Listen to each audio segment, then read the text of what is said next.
My name's Kyle.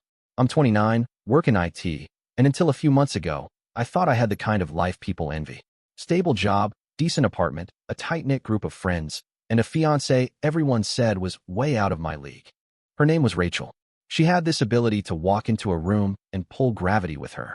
People just noticed her. The kind of person who could smile at you and make you forget what you were talking about. But here's the thing. That same charm. It's not always a gift. Sometimes it's a warning shot if you're paying attention. And I wasn't. At least, not right away. The first time I noticed something was off, it was small. Barely worth mentioning. Rachel and my best friend Evan had always gotten along. Maybe a little too well. Evan had this sarcastic streak. Rachel loved to match it. They'd bounce off each other in front of people like some comedy duo, always with some inside joke or playful jab that somehow left me on the outside. I told myself not to be insecure. I'd known Evan since middle school. We'd pulled all-nighters gaming, gotten blackout drunk at college parties, even backpacked together across Eastern Europe when we were 24. He was like a brother to me. But when your fiancé laughs a little too hard at your best friend's jokes, when she touches his arm absent-mindedly, when they seem to have side conversations during group dinners, your gut notices, even if your brain says it's nothing. Still, I brushed it off. Evan was my friend, not hers. They only knew each other because of me. And Rachel was my fiancée. She said yes when I proposed after 4 years of dating. We were looking at venues, picking out centerpieces. So yeah, I told myself to stop being paranoid. Then came the first real warning sign. We were hosting a small get-together at my place. Nothing fancy, just drinks, music, friends. I was in the kitchen grabbing another case of beer when Rachel's phone buzzed on the counter. She was in the bathroom. I glanced at the screen and froze. It was a message from Evan. It read, "You really shouldn't tempt me like that smirking face." That was it. Just that one line. No context. When Rachel came back out, I kept my voice calm and asked casually, "Hey, Evan just texted you something, kinda weird. Want to explain?" She laughed it off like it was nothing. "Oh please," she said, brushing her hair behind her ear like she always did when she was deflecting. "That's just how we joke. You know Evan. He's always inappropriate. It's harmless."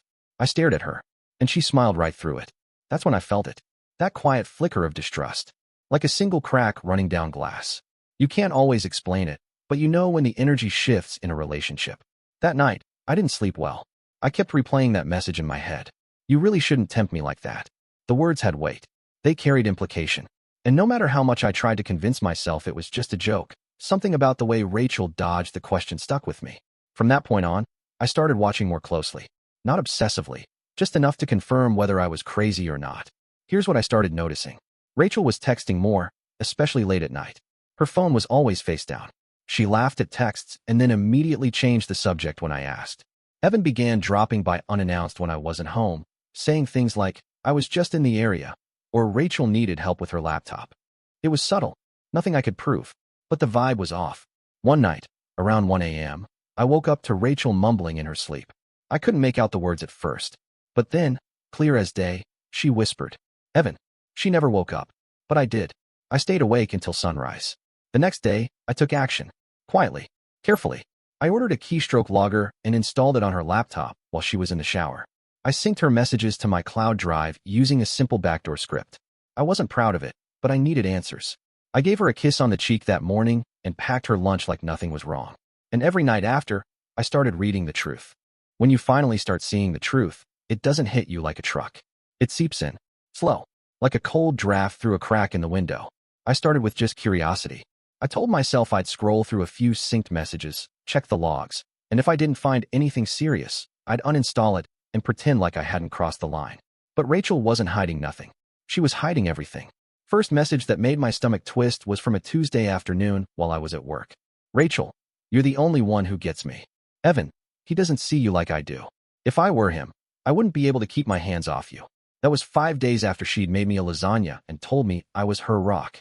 Another one, later that week. "Evan, if you change your mind, I'd leave everything behind in a second. Rachel, you don't make it easy to behave, you know that?"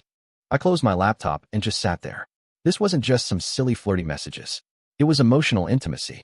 It was planning. It was worse than sex. Because it wasn't about the physical, it was about who she trusted with her real thoughts. And that wasn't me. That's the moment something switched in me. Not rage. Not heartbreak. Something colder. I decided I wouldn't confront her yet. Not until I knew everything. I wanted a full picture.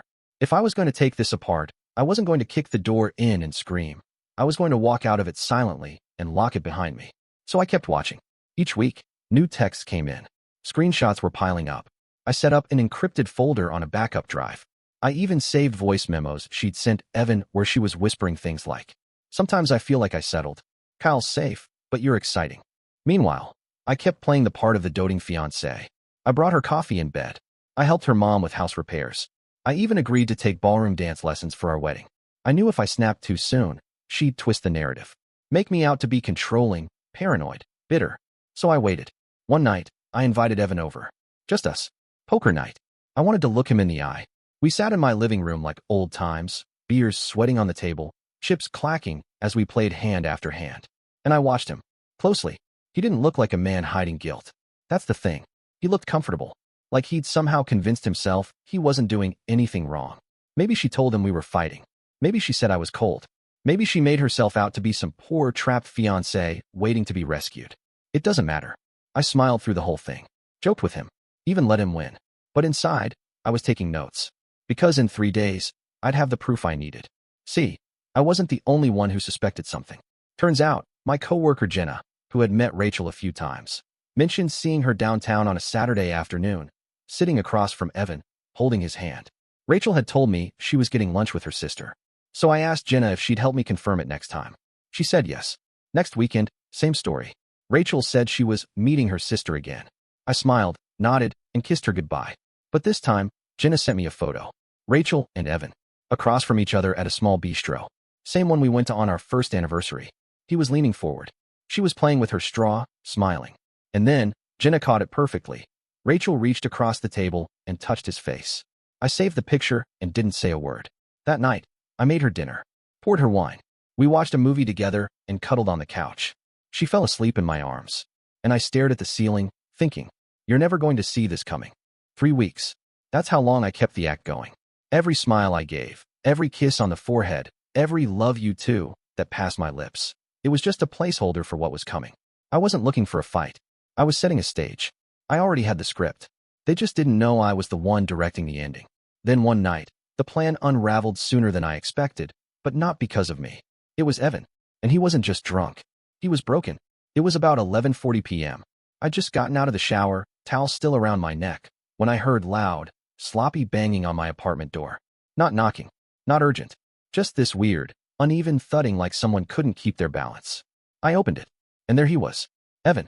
Slouched against the frame, eyes glassy, face red. Holding a half-empty bottle of something cheap. I didn't say a word. He walked right past me, dropped onto my couch, and let out this sad, pathetic groan. Like someone who wanted to vomit emotions but didn't know where to begin. Kyle. Man. He slurred, head in his hands. I didn't mean for this to happen. I didn't move. I stood there like a statue, letting him dig his own grave. She said she was confused. He continued, staring at my carpet. Said you'd stopped seeing her. That you were cold. That she needed someone who saw her. I leaned against the doorway, crossed my arms, and said nothing. He looked up. His voice cracked. I didn't mean to fall for her. It just happened. And that was it. That was the moment. The one I'd been waiting for. Not because I needed the confirmation. I'd had that weeks ago. No, it was because I wanted to hear it from him. I wanted to hear Evan, my best friend since we were 12, say it out loud. Say that he crossed the one line you never cross. I walked over, sat across from him, elbows on my knees. You know, I said, calm as a monk. You told me I was being dramatic. When I first mentioned how weird things were getting between you two. He nodded slowly, shame dripping off him. You said I was imagining things. That I was insecure. That Rachel was just being friendly. Evan's voice was barely a whisper. I lied. I leaned back in the chair and looked him dead in the eye. Don't worry, I said, clear and steady. This'll be your last visit here. He blinked, confused. I stood up and pointed to the door. Leave the bottle, I added. You'll just drop it on your way out. He didn't move. So I did. I walked over to the front door, opened it, and stared out into the hallway. The silence stretched long enough for it to turn heavy. He got up, shoulders slumped, like he aged 10 years in 10 minutes. As he stepped out, he turned to say something, maybe an apology, maybe a last excuse. I didn't let him speak. I closed the door right in his face, locked it, and leaned against it, breathing in the quiet. He was gone, but Rachel was next. She was out that night at a supposed girls' dinner. I already knew from the GPS tracker on her car that she wasn't with her friends. She was parked in Evan's neighborhood. But clearly, That little visit hadn't gone as planned. I didn't bother calling her. I didn't even text. Instead, I sat down at my laptop, organized all my files, screenshots, chat logs, photos, voice memos, and zipped them into a single folder titled, "What You Do When You Think I'm Not Looking." I set it to send to her email the next morning at 8 a.m., right before our brunch reservation with her parents. She walked through the front door around 1:30 a.m., humming something under her breath.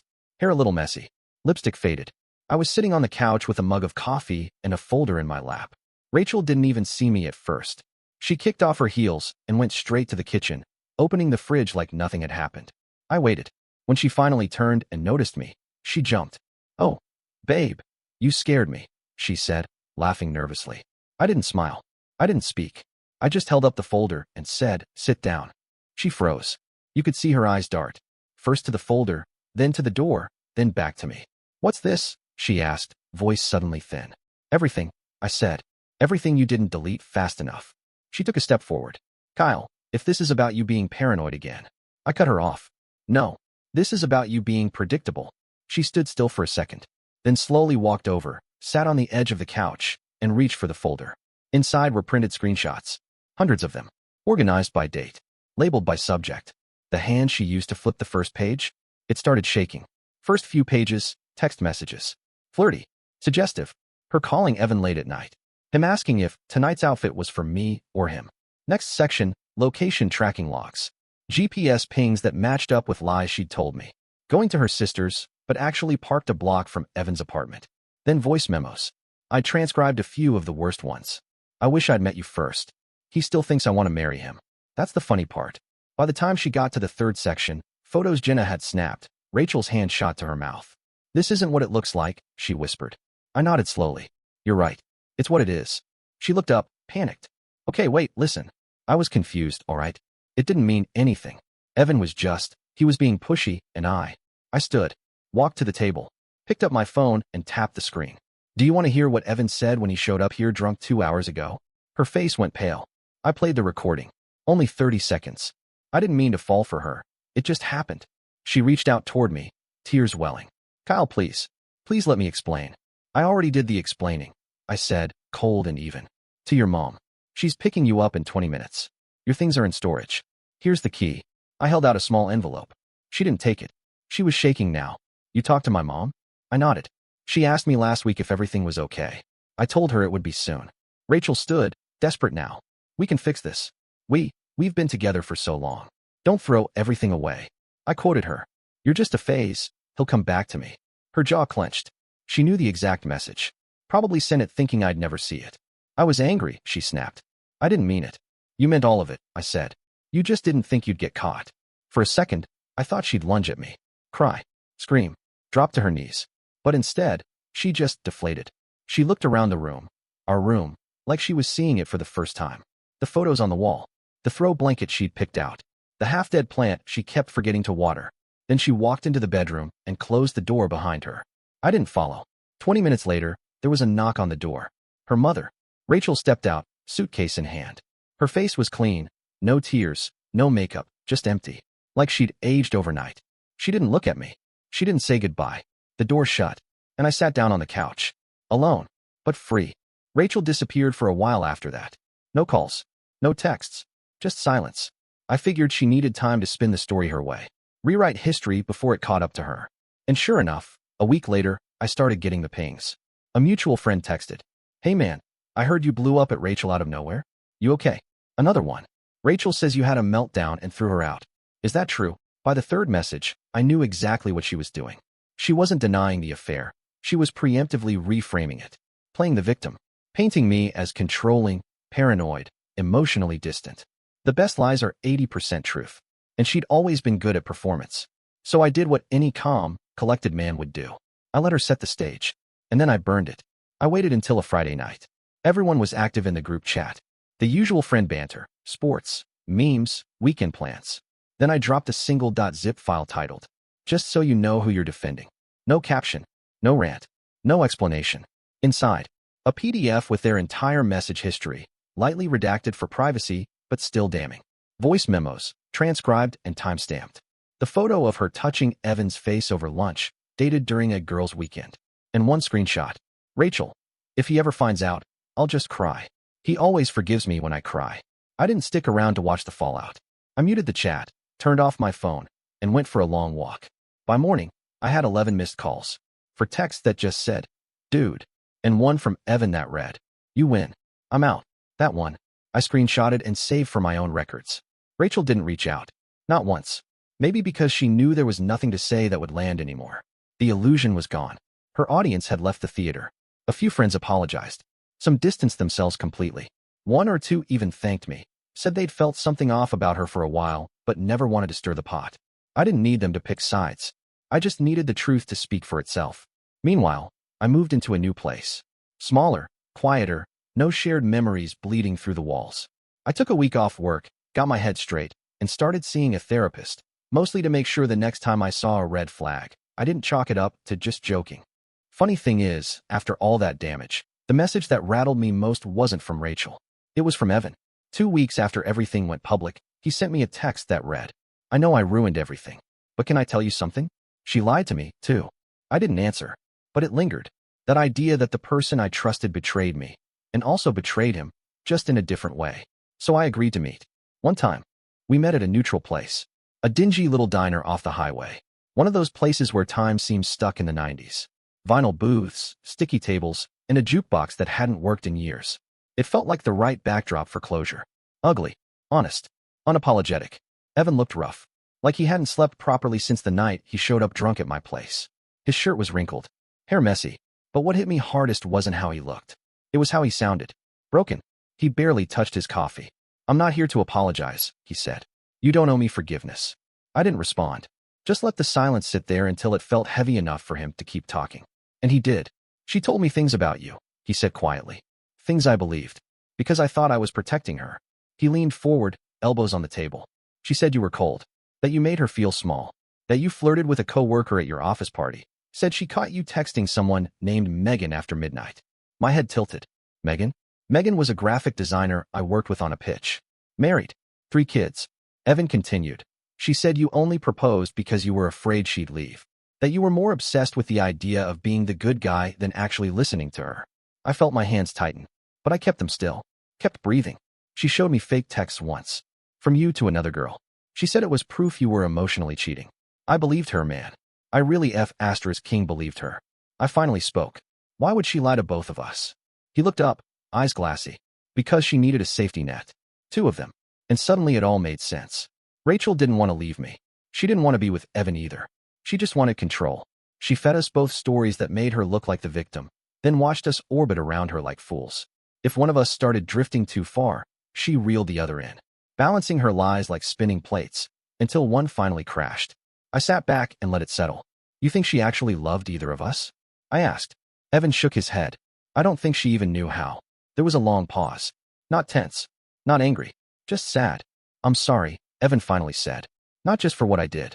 For who I let myself become. You were the closest thing I had to a brother. I nodded. You were mine. We paid separately. Walked out together. And before we parted ways, I said one last thing. You chose her over our friendship, I said. Now you don't get either. He nodded. Didn't argue. Just walked away.